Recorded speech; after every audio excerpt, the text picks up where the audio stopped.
Hi everybody, and welcome to the next edition of The Inside Story. Last time we talked with Scott about the state of Stampin' Up, and this time I decided to do something a little bit different.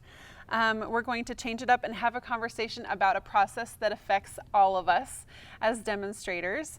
We're going to talk about the product development process and how it relates to forecasting and ordering. Okay, so a very long process, and we're going to try to cover in a short amount of time as we can. I have some guests joining me today. I've roped them into this so that they could explain how this is done in their worlds. We've got Paula, who is our Vice President of Product and Design, and Dave, who is our Vice President of Global Operations. Hey everybody. Hi everybody. Now our goal for this conversation is to help you understand what happens during this process from inception to launch and how it impacts you as a demonstrator.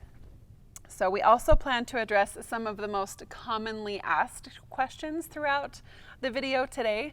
So let's talk first about what's included in the product development process. I'm going to start out with a couple of the most frequently asked questions. How do you decide what to develop and sell, and do you include demonstrators in that process? So let's start with you, Paula. Okay. I think if I answer your first question, what the process is, I'll also answer your second question. Great. So let me go through that. When we first start out, we start with a trend process. And in the trend process, we are gathering information about what's popular in home decor, in the crafting world, colors that are popular, and fashion, all of that. We put them on mood boards. We also comb the product sandbox that you contribute to extra carefully for any of your ideas, and information that we've also gathered while we've been out at events with you, so that we can put that in the mix, kind of stir that in the pot so that we know what trends we want to pursue. Then the next part of the process, Sarah, that we move to is called the big brainstorm. Now you've participated in this process, so you know that we gather together and we put a whole bunch of information all over. We include our international offices, and they talk to us about what's trending in their worlds, and also they hold individual focus groups in their countries. And about 2 years ago, we said, why don't we include demonstrators even earlier in our product process? So although we had included them before, we hadn't ever included them in the brainstorm part. And so, which is such a fun part. I know. I'll just explain this a little bit. So it's a big room. People are sitting around a table. They've got computers. We create print-offs, sticky notes, sketches. And based on those mood boards, you'll start to see like the ideas kind of expand out from that initial mood board, and other ideas that may come up too get categorized. It's a really, really fun process. Right. And you mentioned categorization, if I can say that word. That's when we start to put things in initial suites and start to group them together. And one more thing that I wanted to include that's part of this big brainstorm process. This is the part of the process where we're trying to balance a whole bunch of different things. Things like breadth and style, seasonality, designing art for occasions, making sure that there's some sort of sequence between catalog to catalog so that it all coordinates. We're trying to keep all of that in mind during this big brainstorm process. So then the next natural step, of course, is that we move to the individual product strategy piece, where we write a strategy for every single product.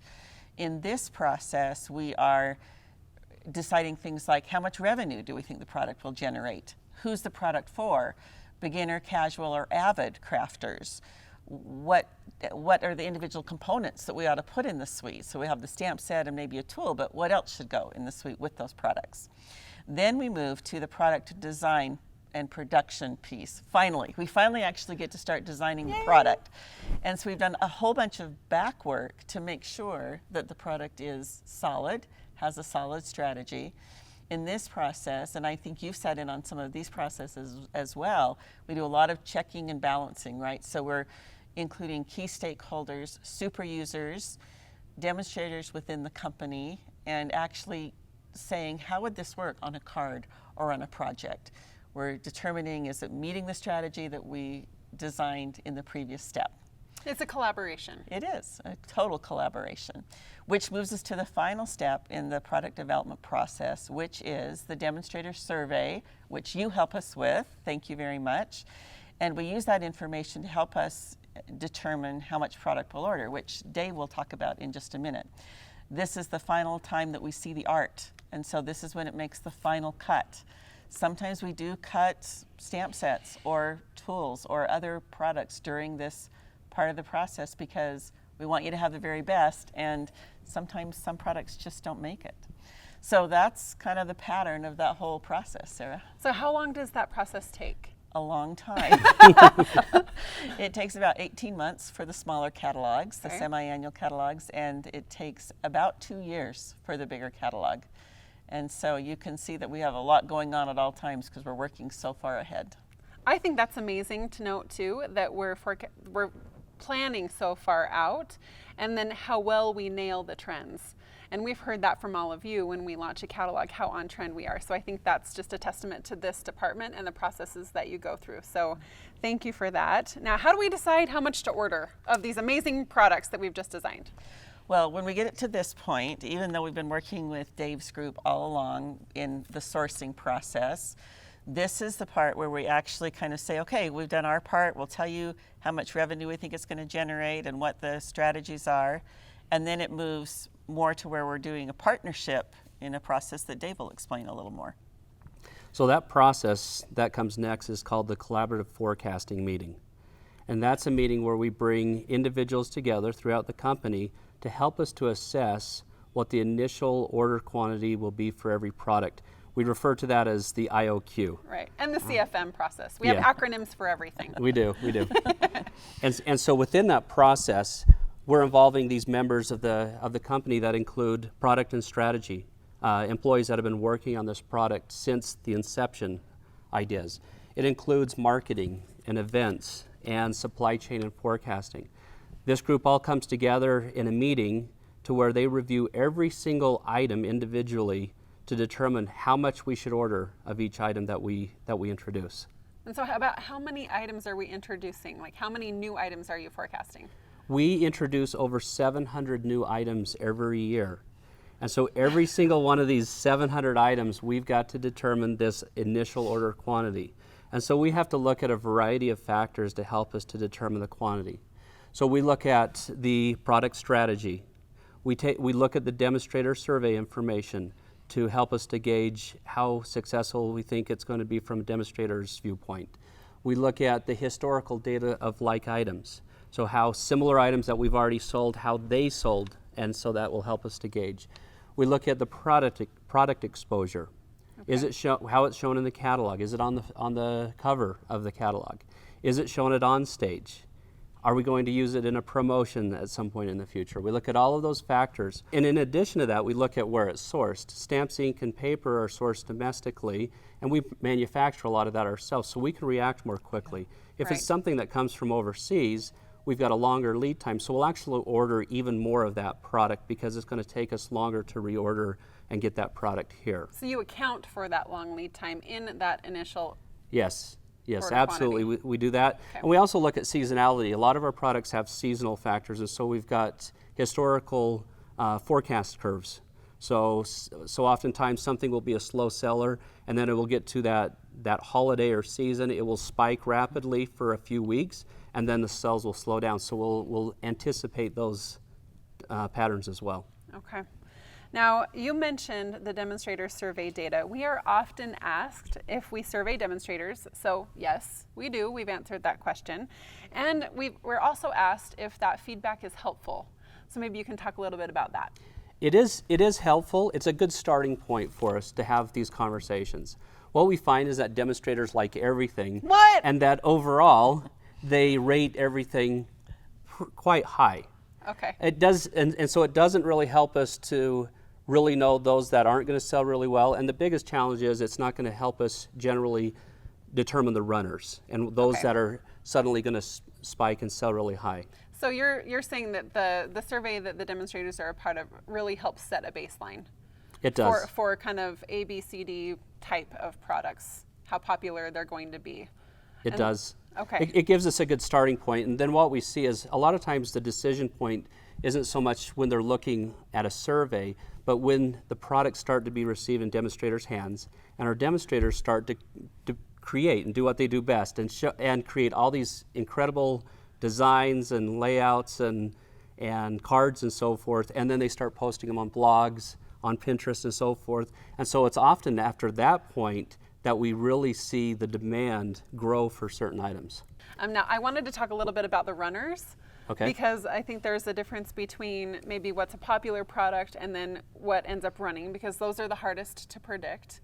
And I just want to point out that the gap between what's popular, and what a runner is tens of thousands. Yes. So it's a big gap to be able to address. When we talk about runners, it just reminds me of, imagine a runner as a situation where there's a hurricane, say off the coast of Florida, and as soon as it's announced, everybody rushes to the grocery store, and you can't even buy a bottle of water anywhere, right? It's just gone, so true. right? And that's kind of what happens when our demonstrators do fabulous creative things with our art. It like creates a state of emergency, and we sell out of it. So. It does feel sometimes like a state of emergency, but that's a good thing too. Yes. Okay, so how long does this CFM process take? So this group meets on a weekly basis, and for the smaller seasonal mini catalogs, it can take 6 to 8 weeks to go through every single item. And for the annual catalog, it takes 10 to 12 weeks to go through that. So it's a very lengthy process when you think of all of these item numbers, and every one is looked at individually and looked at, okay, what was the survey information, what's the like item, where is it going to be shown? And so we go through all of that information with that group. Which is amazing. So now we're launching so many new products. You mentioned around 700 per year. And we have some short catalog time frames. So what's the biggest challenge in that? Well, our biggest challenge is the variability in all of this. We've got some catalogs that are only 5 or 6 months, so we've got short life cycles. We always err on the side of ordering more because we want to prevent back orders as much as possible. Right. But all of these new items, that's really the challenge, is introducing so many new items on an annual basis.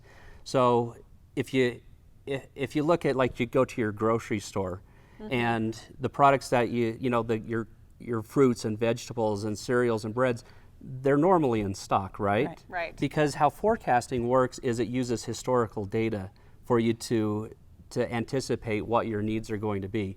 And so imagine if a grocery store was to introduce 700 new products in a year. How would they estimate, how much they need? They'd probably end up with too much of some, too little of others, because it's all new data. And so that is our biggest challenge, is introducing these 700 new items. And as you can see, we go through a lengthy process to estimate as much as possible how these products are going to sell. But art is subjective, and so that's where the challenge is in introducing all of these new products, that we end up back ordering some. What happens after the product launches? Like, we talked about this initial order quantity that's ordered, months ahead of time when you're getting ready for a catalog. What happens once the catalog or product launches? So as soon as the product launches, we have a document that has every new item that's launched and what that initial order quantity amount is. And then every day, from the very first day, we're looking at the sales and how that's performing versus that IOQ. And it's not uncommon that within 2 or 3 days, that if something is selling much higher than we anticipated, that we will place backup orders. So you don't wait? We don't wait. We're looking at that daily, just because of this unpredictable demand pattern and because of our lead times. We want to react as quickly as possible. So it's common for us to place orders. Now, if it's a stamp set, since we manufacture that, we can produce that within days. But if it's something with a longer lead time, then we need to get that ordered as quickly as possible. And generally speaking, we'll use air freight in order to reduce those lead times and get those products in stock as soon as possible. Right. This is where you feel the impact of the decisions we make months ahead of time, and hopefully that gives you some insight into how we go through this process. I will kind of segue here a little bit and talk a little bit about maybe some of the other frustrations that we experience that have nothing to do with product or supply chain. So recently I want to acknowledge the frustrations that we felt in Europe in terms of customs and product delays.